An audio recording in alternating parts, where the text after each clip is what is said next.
Hey, I'm Matt. This is Let's Talk Music, and I am here with Ken Lewis of Obscene Steelers. He's joining me today from about 100 miles away in Cincinnati, Ohio. Indeed. How are you, Matt? I'm doing great. How are you? Oh man, it's been a long day, but I'm used to long days, so it's going great today, man. I feel you, buddy. I got my normal 9 to 5. Well, 9 to whenever. Well, let's just go with 8 to whenever. Yeah, till you're done. Right, right. But yeah, that's why I do these interviews so late. But let's talk about the new song, 10 out of 10, featuring Fash. Man, that is I don't know if it's unexpectedly doing well, but as an independent artist, you expect nobody knows who you are yet, and you're building a following, and 10 out of 10 right out of the gate has been streaming really solidly. We've been added to a ton of playlists. It's Scene Steelers makes kind of a mashup of cinematic music with pop, urban, EDM, gospel, whatever rock the flavor of the month is Mm-hmm. for us. So uh, it's more about us smashing our styles together, which on 10 out of 10 is happens to be hip hop. Um, and so, for like traditional hip hop fans, you'll hear it and you'd be like, oh, that doesn't sound like real hip hop. Then if you go to a theater and put it against your favorite backdrop or see that in a video game or something like that, that's our real target for our music is anything cinematic, marrying our music to any moving picture, film, TV, video games, anything streaming. That's really what we love doing, and where we're hoping to kind of catch a fan base and build from. Right. And I noticed that with your videos, the videos seem to be kind of an anime theme. Yeah, yeah, that we're trying to keep it kind of in the video game realm. The video for the first song that we put out, Danger, it just looks like a lyric video for a video game, and Mhm. you're walking through a first person shooter, and you know we're trying to be conscious to marry how the music makes us feel to the imagery, so it's not all that kind of stuff, but the gaming kind of stuff where you feel like this is some high energy shit, we need to be amped right now. Right. Is you need a bunch of ninjas and slicing shit up, and the whole fight aspect to kind of the way we make music is like, I'm a huge UFC fan. Okay. So for me, a lot of what I see on screen and what I hear married to images is UFC fights with that kind of shit. So I'm like, doing that for a living is fun. So um your bandmate or your partner, Michael Maas, Yes. where's he from? Michael Maas is from Germany. He is from a small, tiny little town on the German border of France. Okay. And his main gig is composing film trailers. So he's composed film trailers for like Dune, Fast and Furious, Tenet, Star Wars, Mulan. He's done like video game trailers and TV trailers and all of these things. So he's like a trailer composer. My nickname for him is Michael Moss, the movie trailer boss. And so so he kind of always brings that cinematic component, but also a lot of my background is uh, in sync and creating cinematic music, or like a lot of my credits. For instance, one of my favorite credits is I produced the horn section on All of the Lights for Kanye West. Okay. Those were all live horns. I produced all of the horns that you hear were created by me. Okay. And so that, to me, that's like bringing my world into hip hop. And as an artist, I'm just trying to bring my world to whatever artist I'm trying to collaborate with. Right. So when I found Michael, he was like, well, let me bring my world to your world, and we just mash our shit together and see what happens. And then sometimes find somebody else like Fash to collaborate with. And we create far more songs than we'll ever put out. And the best songs are the next single. And we just go single by single. Right, right. And that's been the way recently. It makes more sense with artists that I've talked with, that they say that it makes more sense to, you know, put a single out every couple of weeks, every, month, every couple months, versus, doing an LP or an EP, because of people's short attention span. So you put out a song, and then it people are like, oh cool, this is that, and then after a couple weeks they're kind of like, whatever, and then you hit them You with another one. you gotta feed the beast nowadays. It is a very unfortunate reality of being an artist. And for Michael and I, because Obscene Steelers doesn't, we're not gonna live on TikTok. That's not where we're gonna grow our fan base. Right. We're not trying to find major label interest. We're not trying to get a label deal. We are trying to build a streaming fan base, and we're trying to build a sync fan base. Mm-hmm. And but if I was a regular artist going for a label deal, I would absolutely be on TikTok regular.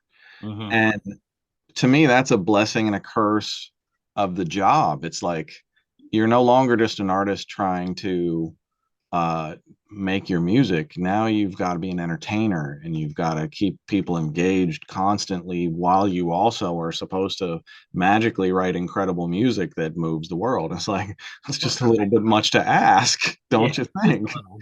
So, so for us, we're like, well, why don't we just focus on the make great music part, and try and know that because our musical styles naturally go together the way that they go together, our music naturally works well for sync, for film and TV and gaming. Right. And we both do a lot of music for that world. And when I say I do music for that world, like I produce rock bands that Mhm. just sync a lot for, you hear them in a movie trailer or a TV commercial or something like that. We never, when we made that album, it wasn't for sync. It was just to make a heavy fucking rock album. Right. And sync people found it and started throwing us money to put it into their, TV shows. And we were like, yeah, this is nice. We could Right. make, this is way better than most ways you try and make money in the music business. Maybe we should explore this more. And that kind of led me to meeting Michael Maas, who lives much more in sync TV film world. And when the two of us got together, it was, when two creatives meet, sometimes you just go like, been waiting for you, Right. something different here. Like, we really click. Whatever's happening right now, we both need a lot more of this, because it's so easy and it's so musical. And, the results that we effortlessly get together are always so like, whoa, okay, what do we got here? And so I feel like, I've never wanted to be an artist. Right. Uh, the thought of that never really appealed to me.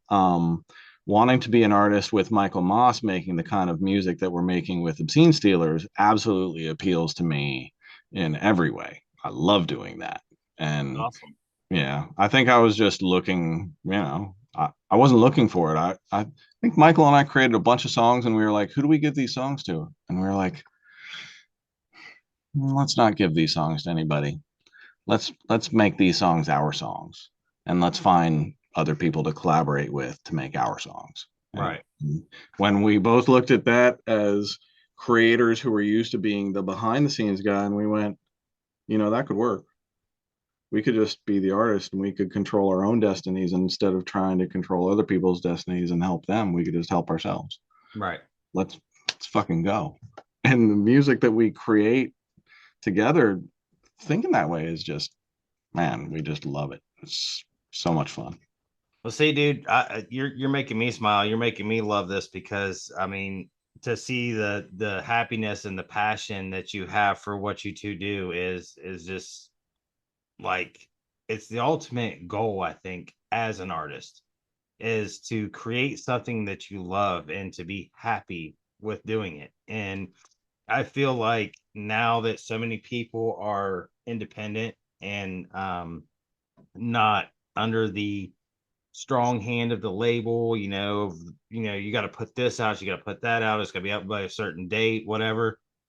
I feel like, musicians are a lot more happy with that, and I've got nothing against the big labels. I mean, I love pretty big, big label bands, Metallica and all them guys, love me, all kinds of bands, but I've been doing this for about a year now, and I've done a recently probably about 140 videos, and it's to me the creativity and the passion and the love that I see that these musicians put into their music and into their band and whatever is just that's what drives me to do this. Totally. Yeah, you got to do. I mean, that's I kind of mentor a lot of people, and I'm always harping on you must do this for the love. If you're not loving what you're doing, if you don't love what you're doing, how on earth is anybody else going to love what you're doing? Right. Like, if it doesn't even connect with you that way, how is it going to reach the people you're trying to reach? So, I think, that's the first thing. And the second thing is creatives tend to be way too in their own heads and either completely overthink things or put things out way undercooked before they're ready. Hmm. And I think there's a bit of a sweet spot nowadays. You can get away a little bit more with testing the waters some, but you also have to decide on what level you want to try and play at as an artist. And again, for us, we're not swinging for the label, so we're ignoring TikTok, and I'm not trying to be on TikTok all day. And but we're consciously making a lot more music than we know we'll put out, Hmm. and and by nature of the way we create together, it always sounds like cinematic music. So it's always in our lane because it's the two of us creating it.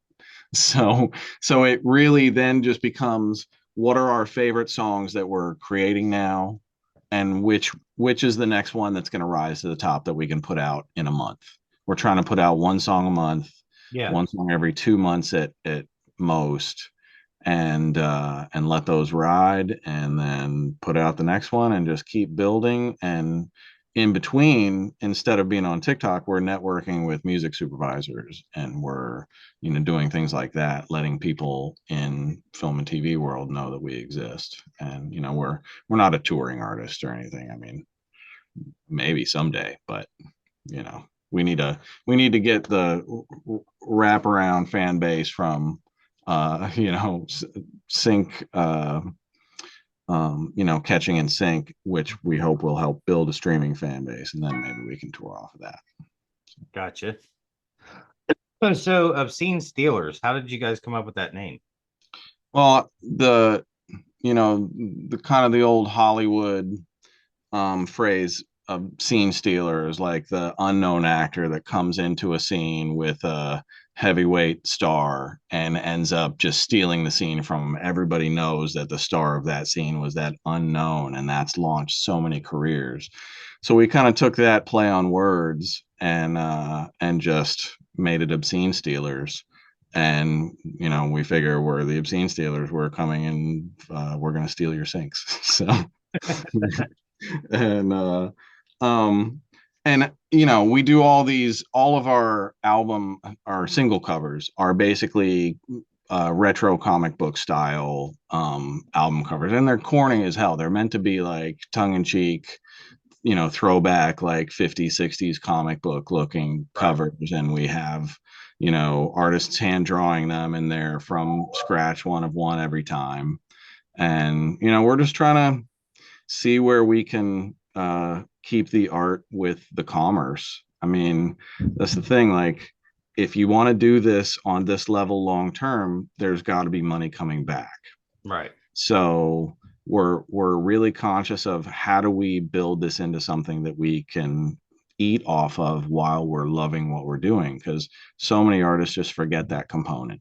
Hmm. And And if you want to do this as a job, then you got to figure out how to, make great music that you love and make sure that other people find it and they love it too.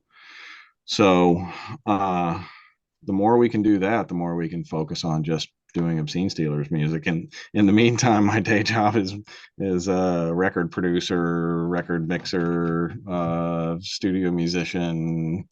I make records for a living, and so that's what usually keeps the lights on. And Obscene Steelers is what I am hoping to leapfrog into. And And I seen it in your press release that the cover for 10 out of 10, and it put me in mind of Jay and Silent Bob. yeah, The totally.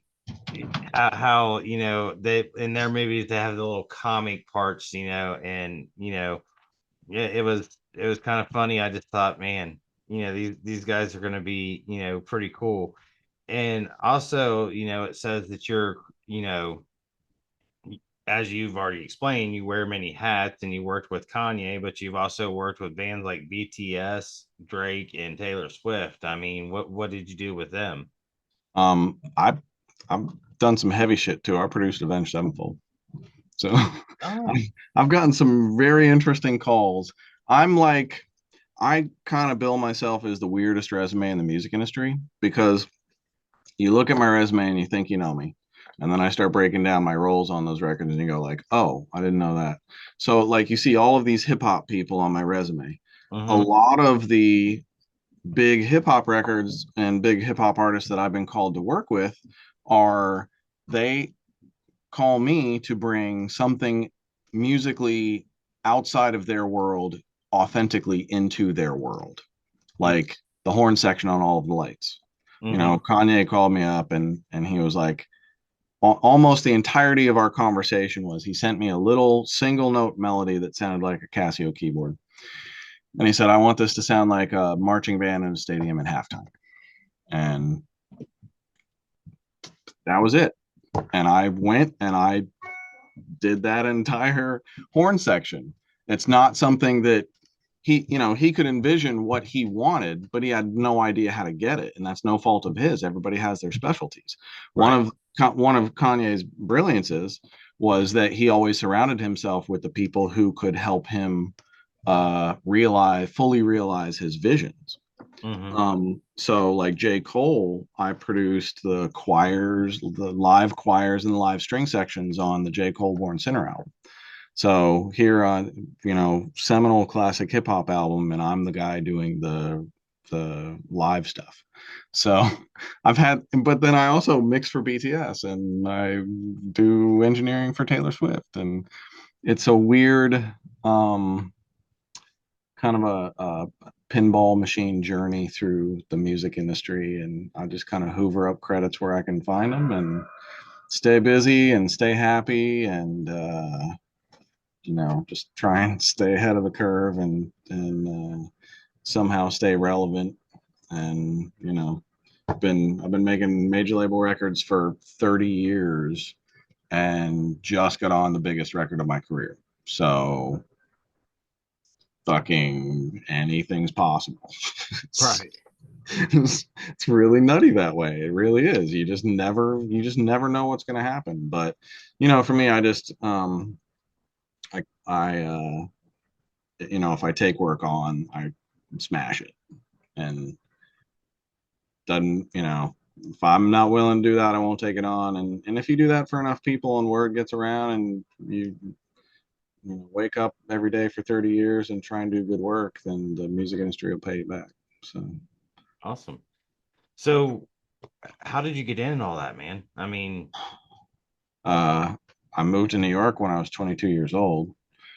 And I had been engineering at a studio in Dayton, Ohio called Rephrase for a year, as like the late night overnight engineer, and right on Dorothy Lane, if you're up okay, in yeah, Dayton. I know where Dorothy is.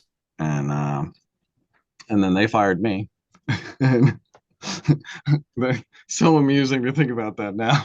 But yeah, thanks for firing me, Rephrase. Best thing that ever happened. And I went to New York City and never looked back. And I started on the bottom rung of a big studio. And, you know, when I got there, I just thought that, okay, this is the rat race. Everybody is going to be clawing and scratching for every gig. So I better be doing my best work and available for everything. And I basically never said no to management whenever there was a gig and they needed me. I was there. If I was coming off of another gig and they needed somebody and I hadn't slept in a day, that didn't matter. I was going on to the next gig. So in a short period of time, I made myself the go-to most valuable guy, climbed the staff there, went freelance in 2.5 years, never looked back. I've Awesome. been freelance since 95 and I've been my own boss since 95. And, I just, the work finds me and I try and always do great work so that, my clients come back. Well, I mean, to get names like, I mean, BTS, my daughters are huge into them. They're, Have you been to a BTS concert? I have not. Bring earplugs. You think rock concerts are loud? No, sir. No. So I was finishing up the RM mono album, one of his first solo album. I just worked on his full length album. He's the rapper and leader in BTS. So he was at my house in Jersey, finishing up vocals and finishing up the mix of his album. And they were playing the Newark Arena the next night, so they gave me tickets, and me and P Dog are sitting there, best two seats in the house, and me and my wife, and the entire arena was moms and their teenage or younger daughters, Hmm. and who knew every single word in English and Korean to every single song, which I found incredibly impressive from how do you connect with your fan base? Right, right. Like, to for an artist to mean that much to a fan that they learn all of that stuff in a foreign language and mostly understand was impressive. But the most impressive thing was when those fucking songs stopped, the scream of the girls, you would have sworn you were at a Beatles concert, and it was with earplugs in, deafening. Wow. I couldn't believe it. And you just go like, okay, there's a phenomenon going on. Clearly it's for, I mean, I'm just the guy who tries to make them sound great. And I, you don't realize how the work that you get to touch connects with other people until you see something like that. You're like, holy shit. I mean, I knew they were big, but this is real. Wow. Like, that's, as a creator, that's fucking bizarre. So for me with BTS specific, I went back to uh I mixed their first album for them. They flew over from Korea. The owner of the label and the lead producer P Dog flew over and mixed the first album with me, and that set the tone. I've mixed like 46 songs for them since, and they're just some of the best guys. And like, I think there's two reasons why BTS has really captivated US fans in a way that most of us don't really understand. One, because they have always from the very beginning been incredibly fan centric. They have these huge uh what are they? They're credit books, but they're like picture books with lyrics, and they're stuff that, fans can really feel like they get to know them. And Right. then they do all kinds of fan building stuff constantly. And then, you see, like, how did BTS get to be the biggest artist in the world? Number one tour of 2019 before the pandemic worldwide was BTS. And you're like, the fuck? It's all fan building. It is all from jump, from before anybody knew who BTS was, heavy fan building. And I gotta say, and the craziest thing, I will bore you with one more story. The owner of Big Hit, Hitman, sat on that couch back there while we're mixing the first album, and he says, "Ken, BTS is going to be the biggest artist in the world. This is when nobody knew who BTS was, and no Korean had uh, had any kind of success like that. Right. And he called it, and I was just like, holy! Thinking back on that moment and remembering it, I was just like, wow, that's a chills moment. You just the telegraph of his. That's when you realize, like in this business, in any creative business, the willpower of somebody that to craft a vision and follow that vision through to fruition is something that few people can do at a very, very high level. And guys like that, just nobody else could have called that and done it. It's just something he saw how to do it. He crafted and put together the whole fucking thing and he executed. It was brilliant. That's awesome, man. Mhm. Well, Ken, we are just about out of time. I really enjoyed talking to you. Well, You are somebody that like I kind of envy because you have so much experience in the music business, and I'm just a huge fan of music. I love music. thank you. Um, and to work with, I mean, the stuff you just told me about BTS, you have to be extremely proud. Oh, it's one of the honors of my career to get to work with the fact that any of those people ever call me is a BTS or an Avenged Sevenfold or Yes, it the really old speaks for Kanye or Taylor Swift. It's like, oh, what the? I'm some fucking kid from Cincinnati who you know never thought I'd ever have a shot at the music industry. Like my goal, my life goal at 18 years old was someday I want to somehow get one gold record. And yeah. now I have 114 and they're not going to stop coming. I'll have dozens more. And that I haven't tried to get any of them except for the first one. Right. After that, it was just, this is fun. I really like doing this. How do I keep doing this at this level or higher with the best people I can do it at? Because, man, what a fun way to have a career. Let's keep doing more of this. It's never been, well, what plaque am I going to get next? That's always just been the luck of, like, I connected with Kanye West before anybody who knew who the fuck Kanye West was. And I did great work for him. So when he elevated, he brought me along and I ended up working on dozens of records with him. And same with BTS. I worked with BTS before anybody knew who they were. Ariana Grande, same thing.